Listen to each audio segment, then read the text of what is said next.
आप जाके पाकिस्तान में पहुंच जाइएगा तो ओवरसीज मिलेगा।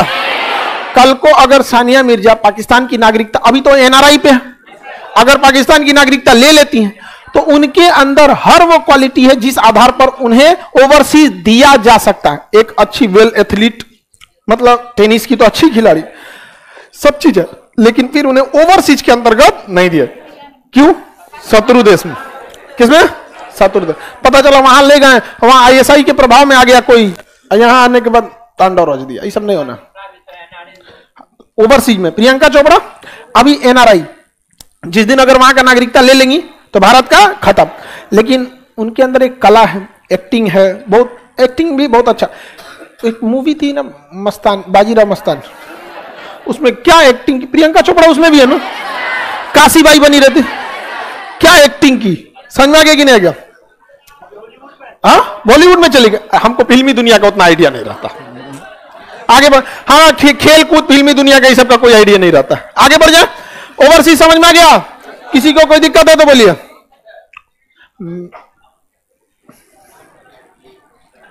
क्या चीज बोलते हो?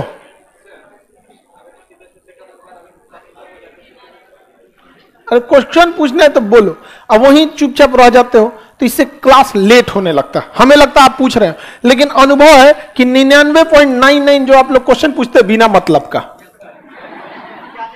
बतियाने के लिए सबको। हम जो भी आपका जरूरत का चीजें रहता है बता देते हैं, आप मत खटखटाइए मत। अब आप लोग ओवरसीज समझ में आ गया कि नहीं आ गया? किसी को दिक्कत? अच्छा ये बताइए, अगर हम जाके जापान सेटल हो जाते हैं, और जापान, एक बात पूछ रहे हैं आपसे, तो हमें अगर जापान की नागरिकता ले लेते हैं तो क्या भारत सरकार हमें ओवरसीज नागरिकता देगी? हाँ, दे देगी हमें। समझ में आ गया कि नहीं? लेकिन नेतवा नहीं चाहेगा सब देने के लिए, क्योंकि उसको पता है कि ये आदमी ठीक नहीं। हम जापान जाने वाले हैं, हाँ, कभी नहीं जा सकते हम। यहाँ पे बिहार तो छोड़वे ना करेंगे हम, भारत छोड़ने की बात तो बहुत दूर है।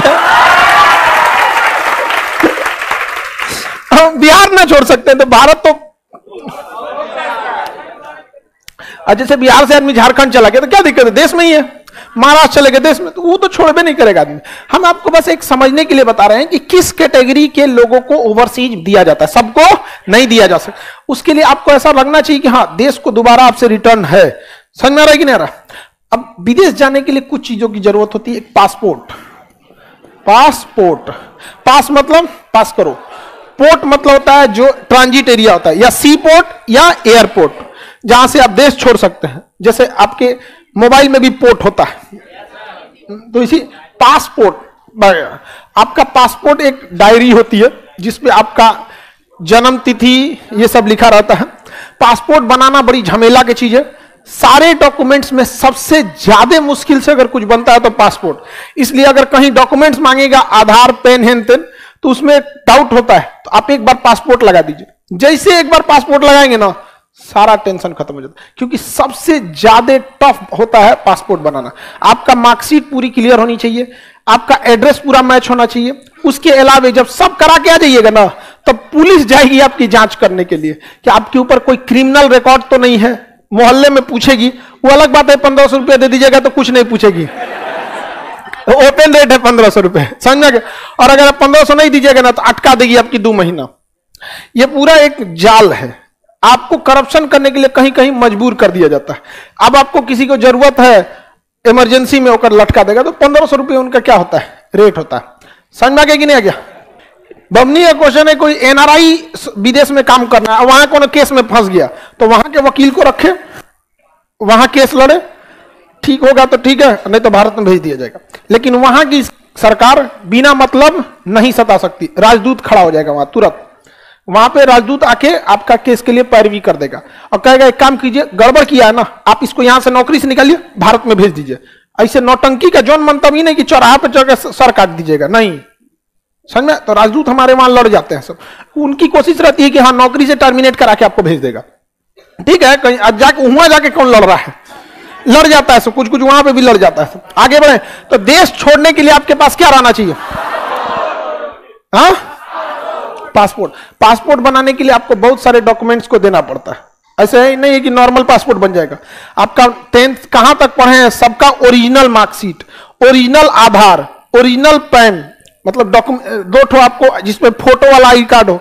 उसके बाद आप ऑनलाइन फॉर्म भरेंगे, 2500 या 2000 उसकी फीस है। उसके बाद आपको डेट देगा, इस डेट को सारा डॉक्यूमेंट लेके आइए। जब डेट के दिन सारा डॉक्यूमेंट लेके जाइएगा तो आपको बताएगा किस काउंटर पे जाइए। उस काउंटर पे जाके आपके आंख का रेटिना लेगा, फिंगरप्रिंट लेगा, उसके बाद से आपका डॉक्यूमेंट मैच कराएगा। फिर दूसरे काउंटर पे भेजेगा, एड्रेस मैच कराएगा। तीसरे काउंटर पे जाएंगे तो आपका मार्कशीट मैच कराएगा। उसके बाद आपको एगो स्लिप दे देगा, रसीद। आपका सब मैच हो गया। अब वो तुरंत फैक्स करेगा आपके पुलिस स्टेशन पे कि जांच कीजिए यहां पर। 2 दिन बाद पुलिस स्टेशन फोन करेगा, आया है पासपोर्ट का 1500। लेकिन इस गलतफहमी में मत रहिएगा कि आपके ऊपर केस रहेगा, वो फॉरवर्ड कर देगा। केस नहीं है तब 1500 लेता है, केस उस रहता है तो अटका देता है। उन लोग को भी दिक्कत हो जाता है। और जब ये पासपोर्ट हो गया आपके पास, अब आप छुट्टा साड़ हो गए भारत से बाहर जाने के लिए। हाँ, बस जहाज का टिकट दीजिए, घुस जाइए। लेकिन जिस देश में उतरेंगे वो देश आपको आने ही नहीं देगा। आप पता चला अमेरिका उतर गया, अरे भारत से आए, भगा देगा। यहां से अमेरिका से भगा देगा। उस देश से पहले पूछिए, मे आई कमिंग सर। 15 दिन पहले पूछना होता है, मे आई कमिंग सर। तो 15 दिन बाद जवाब देता है, यस यू कैन कम। उसको कहते हैं वीजा। क्या कहते हैं? वीजा। तो आप पासपोर्ट इस बात की इजाजत देता है कि आप अपना देश छोड़ सकते हैं, और वीजा इस बात की इजाजत देता है कि आप लैंड कर सकते हैं। और जहाज का टिकट इस बात का इजाजत देता है कि हम तेरा बैठाएंगे जहाजिया में। टिकटवा तो रहना चाहिए ना जी, समझ में कि नहीं? तो वीजा बहुत ज्यादा जरूरी है। कुछ देशों से हमारी इतनी घनिष्ठता है कि कहता है कि वीजा की क्या जरूरत है, आ जाओ। जैसे नेपाल, आ जाइए। भूटान चल जाइए, समझ में? पैदल चल जाइए। नेपाल आप लोग ऐसे पैदल जा सकते हैं, बॉर्डर पे वहां पे ब्याह शादी भी हो जाता है, बारात इनने से उनने चल जाता है। बिहार नेपाल से सटा है, कई को दारू पी के चलाता है। वो बहुत आसान है उसको पार करना। अच्छा, तो एक तो हो जाता है जिनसे हमारी बहुत घनिष्ठता है, उसे हम वीजा फ्री दे सकते हैं। ये बताइए, अगर पाकिस्तान को हमने वीजा फ्री किया,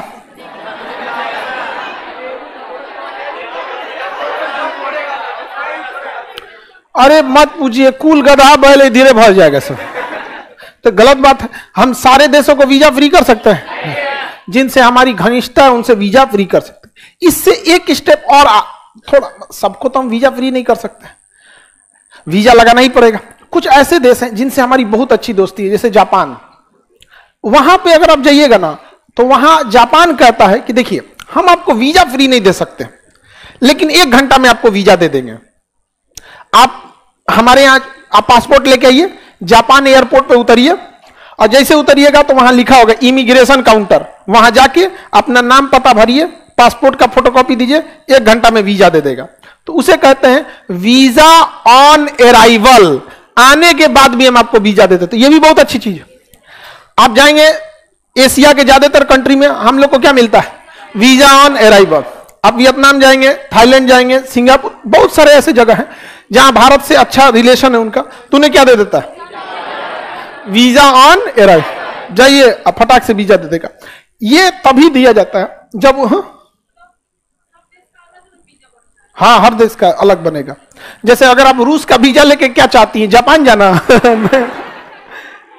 नहीं, सबका अलग अलग। सपोज कीजिए कि अगर आपको छुट्टी में जाना है, 10 दिन आप चाहती हैं रूस घूमना, 10 दिन जापान, 5 दिन सिंगापुर, तो आपके पांचों का, तीनों देश का वीजा होना चाहिए। जितना दिन का वीजा उतने दिन रह सकती हैं।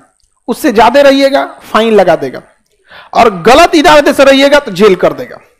जैसे हम गए घूमने के लिए, मेरी फ्लाइट छूट गई, लास्ट दिन मेरा वीजा का दिन था, आज हमारी फ्लाइट छूट गई, प्रॉपर रीजन रहेगा तो आपको फाइन लगा के छोड़ देगा। अदरवाइज में अगर ज्यादा दिक्कत कीजिएगा, जेल कर देगा। वहां पे इंटरनेशनल कानून बड़ी खराब होता है। तो वीजा ऑन अराइवल समझ में आ रहा है आप लोगों को? सबसे आसान क्या होता है? Visa free. जैसे नेपाल में visa, Japan visa on arrival, America visa. पहले आपको क्या लेना पड़ेगा? वीजा। अमेरिका वाले परेशान हैं हम लोगों से, क्योंकि अमेरिका के जो इंजीनियर 1 लाख मांगते हैं, भारत का इंजीनियर ओकरा से बढ़िया काम 5000 में करके दे देता है। तो भारत के इंजीनियर को वीजा ही नहीं देता है। समझ में आ गई कि नहीं? काम ही नहीं देता भारत को। भारत वाला वहां जाके सारा काम हथिया लिया है। तो बहुत दिक्कत से भारत के लोगों को वीजा मिलता है, क्योंकि गूगल हो गया, माइक्रोसॉफ्ट हो गया, इसमें 70% जो सॉफ्टवेयर इंजीनियर है वो कहां के हैं? तो इंडिया वाला एक अलग जुगाड़ निकाल लिया, फ्रीलांसिंग। फ्रीलांसिंग मतलब अमेरिका में तुमको जो काम है तुम हमको बोलो, हम यहीं से करके तुमको दे देंगे। जब पेमेंट भेजोगे तो हम सिग्नेचर कर देंगे कि हाँ इस पे तुम्हारा अधिकार है। जैसे हम कोई सॉफ्टवेयर बनाए ना तो उसका अधिकार हमारे पास रहता है। जैसे जो हम वीडियो बनाए उस वीडियो का मेरे पास कॉपीराइट है, समझ में आ गया कि नहीं? उसका मेरे पास कॉपीराइट है। अगर कोई यूज कर रहा है तो तब तक है जब तक हमारा दिमाग नहीं घसका है, बंद करा। अभी 2 लड़का सबको जेल भेज दिए, हाँ 2 को जेल भेज दिए थे। तो कुछ को अंट संट कुछ भी नहीं ना कर सकते हैं यहाँ पे, उल्टा सीधा कुछ भी कोनो थंबनेल लगा दिया था और कुछ हमारा फोटो लगा दिया, भेज दिए जेल। अब उसके माई बाप आके हाथ जोड़ रहे हैं। हम कह रहे हैं कि जब आपका बेटा ऐसा काम कर रहा था तब तो आप कहां थे? अब जेल भेज दिए हैं, अब आपको ऊपर लगेगा सीआरपीसी। अब आप एक वकील करिए और निकलिए। 3 साल का तो फुर्सत हो गया, क्योंकि आईटी एक्ट में कम से कम सजा 3 साल की है, समझ में आ गया कि नहीं? और हम लोग की ओर से जो वकील रहेगा वो छोट मोट तो वकील हम लोग रखबे ना करेंगे, समझ में आ गया कि नहीं आ गया? तो इसलिए कभी भी लिमिट क्रॉस नहीं करना चाहिए। तो आप लोग को वीजा वगैरह समझ में आ गया कि नहीं आ गया? किसी को दिक्कत नहीं ना?